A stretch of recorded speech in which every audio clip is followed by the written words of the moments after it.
सेहत की बात डॉक्टर के साथ इस सेगमेंट में मैं चेतना गानार आप सभी का स्वागत करती हूँ। इससे पहले भी सेहत की बात में हमने कुछ अलग बीमारियों पर कुछ अलग डॉक्टरों से बात की है, लेकिन आज हम बात करने वाले हैं एक ऐसे वायरस के बारे में जिसने पूरे दुनिया में नहीं बल्कि देश में भी इसकी दहशत फैला के रखी है। जी हाँ, आप तो समझ ही गए होंगे, हम बात कर रहे हैं कोरोना वायरस की। तो कोरोना वायरस में किस तरह की एहतियात बरतनी चाहिए, किस तरह का, क्योंकि इस पर तो कोई मेडिसिन अभी तक नहीं निकली है, तो नेचुरोपैथी में इस वायरस पे किस तरह से काम किया जा सकता है, इस पर हम बात करेंगे। नागपुर के जाने माने जो नेचुरोपैथी विशेषज्ञ इस वक्त हमारे साथ है, डॉक्टर दिलीप डोनेकर, तो उनसे बात करेंगे और जानेंगे कि क्या एहतियात बरतना चाहिए जिसकी इस वक्त हमें सख्त ज़रूरत है।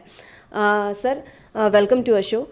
तो सबसे पहले मैं आपसे जानना चाहूँगी कि इस वक्त पूरे दुनिया में इसका दहशत इसकी फैली हुई है कोरोना वायरस की, और अब ये हमारे देश में, हमारे शहर तक आ पहुँचा है। तो आप एक नेचुरोपैथी विशेषज्ञ हैं, क्या बताना चाहेंगे कि किस तरह से कोरोना को रोकने के लिए हमें काम करना चाहिए? कोरोना रोकने के लिए हमें सबसे पहले हमने अपने आप से शुरुआत करना चाहिए। हमारा परिवार, हमारा जो आजू बाजू परिसर है वो क्लीन रखना चाहिए, और हम जहाँ पे भी जा रहे हैं थोड़ा रुमाल या जो मास्क आ रहे हैं मार्केट में वो पहन के जाए, और थोड़ा गर्दी में जाने का अवॉइड करें। और हो सके तो जब भी आप खाना खाते हो, कुछ भी खाते हो, तो आप हैंड वॉश करो, मीन्स 2-3 बार। अभी मार्केट में जो यह आ रहा है सैनिटाइज़र, या फिर आपके घर में डेटॉल्स होगा या फिर साबुन होगी, तो साबुन से 2-3 बार हाथ धोइए, और हो सके तो गर्दी से टालें। और फिर भी यदि आजकल सभी को खांसी वगैरह, बुखार वगैरह, तो कोई कोरोना नहीं है, लेकिन अभी सीजन चेंज हो रहा, मौसम चेंज हो रहा, हवा पानी चेंज हो रहा, तो थोड़ा सर्दी खांसी होता है, तो उसको डरने की ज़रूरत नहीं, क्योंकि सर्दी खांसी आम है। तो उसको यदि आपको बचाना है सर्दी खांसी से और कोरोना से, तो थोड़ा सा आप काढ़ा बना सकते हैं। जैसे आप गिलो ले लीजिए, 2-4 गिलो ले लीजिए, 4 गिलास पानी में 2-3 गिलो डाल दीजिए, उसमें थोड़ा तुलसी का पत्ता डाल दीजिए। और जो जवस बोलते हैं, जवस आप कच्चा भी खा सकते हैं, क्योंकि जवस आपका एंटीसेप्टिक तो है ही, ऊपर से आपका इम्यूनिटी बढ़ाता है। तो जवस कच्चा खाइए, मीन्स 2-3 चम्मच वगैरह, और इसका काढ़ा बनाइए। जैसे आपका गिलो है, तुलसी की पत्ती है, देन शतावरी है और अश्वगंधा है, और थोड़ी सी हल्दी डाल दीजिए, और उसका काढ़ा बनाइए धीमी आंच में, स्टील के बर्तन में बनाइए। जब 4 गिलास का पानी 2 गिलास हो जाए तो उसको शांत होने दो, और जो थोड़ा कोमट कोमट पानी रहे, अभी ठंडा जो पीने लायक हो, तो वो काढ़ा आप सुबह दोपहर शाम पीजिए, तो आप कोरोना से बच सकते हैं। तो इस तरह से आप आयुर्वेदिक या नेचुरोपैथी जो उपाय है वो कर सकते हैं, और थोड़ा सा भीड़ भाड़ से बच सकते हैं। और हो सके थोड़ा सा मेडिटेशन, थोड़ा योगा वगैरह ये सब करो, और थोड़ा आप गर्दी से अगर बचो, तो कोरोना बहुत बड़ी बीमारी नहीं, लेकिन आप उससे बच सकते हैं, क्योंकि महामारी फैल रही है। तो नेचुरोपैथी में जो हमारे पास काढ़े बने हैं, जो मैं मेडिसिन देता हूँ पेशेंट को, और कुछ सलाह भी देता हूँ कि इस तरह से यदि आप सावधानी बरते तो हमारा देश कोरोना से मुक्त हो सकता है। जो अभी स्टेज 2 में चल रहा है, जो सेफ है फिलहाल, लेकिन स्टेज 3 में नहीं जाना चाहिए कोरोना। तो ये सब आप एहतियात बरतते, और ये जो काढ़ा बनाते हैं, और ये सब सस्ता है, मीन्स मार्केट्स में मिलता है, या फिर पसारी की दुकान से मिल सकता है, या फिर आपके घर में भी होगा। तो थोड़ा बनाइए काढ़ा वगैरह, और थोड़ा पिए सुबह दोपहर शाम आधा कप, और अपने परिवार को भी दीजिए, बच्चों को भी दीजिए। थोड़ा नमक वगैरह डालिए तो थोड़ा टेस्ट लगेगा। तो इस तरह से चालू कर दीजिए, तो आप कोरोना से बच सकते हैं। सर, इसमें सबसे पहली बात आती है कि अपना इम्यूनिटी पावर जो है वो स्ट्रांग होना चाहिए। हम देखते हैं कि 5 साल के जो कम के बच्चे हैं और जो 60 साल के ऊपर के बुज़ुर्ग हैं, इन्हें होने के चांसेस कुछ ज़्यादा रहते हैं। तो जो काढ़ा आपने बताया है वो तो हम बुज़ुर्गों को दे सकते हैं, लेकिन बच्चों के लिए या फिर जिन लेडीज़ की अभी डिलीवरी होने वाली है, जो बच्चे नवजात हैं, 5 साल से छोटे हैं, उनके घर में ज़्यादा इस बात को लेकर डर बना हुआ है कि किस तरह से इस वायरस को बच्चों तक आने में रोके। तो क्या कहेंगे आप? यदि बच्चों को थोड़ा टेस्ट यदि मीठा चाहिए तो गुड़ डालिए। जैसे नमक फिर अवॉइड कीजिए, नमक डालेंगे तो कुछ किसी के बच्चों को खारा थोड़ा पसंद लगता है, नमकीन, लेकिन किसी बच्चों को यदि नमकीन पसंद है तो आप गुड़ डाल सकते हैं।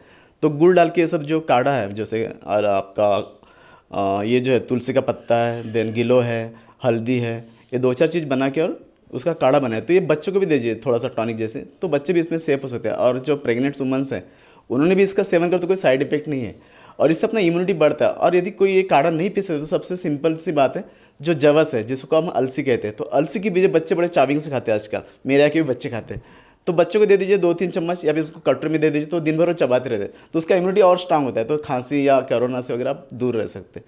तो इस तरह से आप एहतियात बरत सकते हैं कोरोना से बचने के लिए। सर, जिन बुज़ुर्गों को उम्र तो हो चुकी है लेकिन कई बीमारियां उन्हें जकड़ लेती है, जैसे ब्लड प्रेशर हो गया, शुगर हो गया, या फिर बहुत सारे हम देखते हैं कि आजकल आम हो गया है हार्ट उनको जो डिसीज़ हो गया है वो काफ़ी कॉमन हो गया है, तो इन बुज़ुर्गों को कुछ ज़्यादा ही ज़रूरत पड़ जाती है सावधानी बरतने की। तो ऐसे में ये बातें भी सामने आ रही है कि विटामिन सी ज़्यादा लेना चाहिए, नींबू हो या फिर संतरा हो, इसका सेवन ज़्यादा करना चाहिए। तो आप क्या बताना चाहेंगे कि जो दूसरी बीमारियों से भी, जैसे किडनी के रोग है, इन बीमारियों से भी जो ग्रसित है, तो उन तक ये वायरस जल्दी ना पहुँचे, क्योंकि उन्हें अगर ये वायरस हुआ तो उनके लिए काफ़ी जानलेवा साबित हो सकता है, तो क्या कहेंगे? तो बुजुर्ग जो है उन्हें हल्दी तो सबके घर में होंगी, हल्दी का पाउडर या हल्दी का जो कांड होते हैं उसका आप काढ़ा बना लीजिए, थोड़ा नमक डाल दीजिए, बुजुर्ग को थोड़ा नमकीन अच्छा लगेगा, तो सिंपल ये पी सकते हैं। और उसमें यदि आपका जैसे ये है अर्जुन की छाल यदि डाल दे तो बुजुर्ग जिसको किडनी का प्रॉब्लम या फिर हार्ट डिसीज़ है तो उनका एक काढ़ा बन जाता है। तो वो काढ़ा यदि सेवन के बुजुर्ग, तो बुजुर्ग का जो हार्ट डिसीज़ है और जो किडनी में इफेक्टेड हो रहा तो उससे बच सकते हैं। और थोड़ा जहाँ पे भी जाए थोड़ा सावधानी बरतें, रुमाल या मास्क वगैरह बांधें, और भीड़ भाड़ से हो सके तो कुछ दिन, यानी जैसे गवर्नमेंट ने रूल्स 144 लागू किया सिटी में, तो 31 दिसंबर तक थोड़ा सा 31 मार्च से थोड़ा सावधानी बरतें, यानी रुमाल या मास्क वगैरह बांधें, और हो सके तो भीड़ भाड़ से थोड़ा दूर रहिए। इस तरह से हम कोरोना से बचाव कर सकते हैं। और कोविड-19 जो हो रहा है ये भी काफ़ी ख़तरनाक है, लेकिन अभी हमारा जो देश है स्टेज 2 में है, तो काफ़ी हम संभल के हैं। और काफ़ी जो हमारे प्रधानमंत्री उन्होंने काफ़ी अच्छा हमें स्टेप उठाया कि फटाफट ये सब धारा 144 लगा दिया और सावधानी बरते, तो इससे हम बच सकते हैं। जो चाइना में हालत हुई वो हमारे पास नहीं होना चाहिए, तो इस तरह से सावधानी बरतिएगा। सर, आपने अभी कोविड-19 की बात की, जिसके बारे में इतना लोगों को नहीं पता है, तो मैं चाहूँगी कि कुछ शब्दों में आप लोगों को समझा कि कोविड-19 क्या है और इससे डरने की ज़रूरत है क्या, और किस तरह से ये होता है? कोविड-19 4 स्टेज, जैसे अभी कोई ऑस्ट्रेलिया बाहर से वगैरह आए तो उनको डायरेक्ट इन्फेक्ट हो गया, तो फर्स्ट स्टेज। अभी सेकंड स्टेज में हमारा इंडिया आ गया जो इन्फेक्टेड हुआ। अब यदि थर्ड या फोर्थ स्टेज में आया तो फिर वो कोविड में आ गया। तो कोविड थोड़ा डेंजरस है, लेकिन इतना भी डेंजरस नहीं जैसे हमारा स्वाइन फ्लू वगैरह डेंजरस था।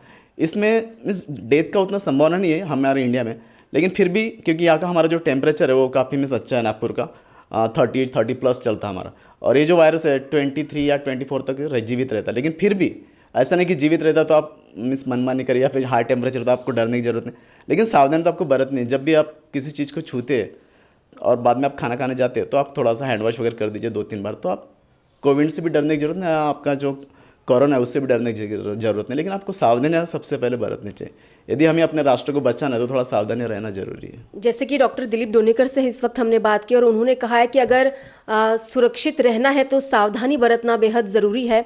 इस वक्त हमारा जो नागपुर है वो सेकंड स्टेज पर चल रहा है और ऐसे में अपनी सेहत की खास ध्यान रखना बेहद ज़रूरी हो जाता है और यही वो वक्त है कि हम सावधानी बरत कर हमने अपने राष्ट्र को, अपने शहर को सुरक्षित कर सकते हैं। तो आज हमने कोरोना के बारे में डॉक्टर डोनेकर से बात की कि नेचुरोपैथी में किस तरह से, किन उपायों को अमल में लाकर हम इन सभी बातों से दूर रह सकते हैं और जिस तरह के उन्होंने फॉर्मूला बताया है वो बुजुर्ग, बच्चे या सभी लोग अपना कर कोरोना जैसे वायरस पर से निजात पा सकते हैं। कैमरा पर्सन विकास जीवनी के साथ चेतना गानार, लॉर्ड बुद्धा टीवी।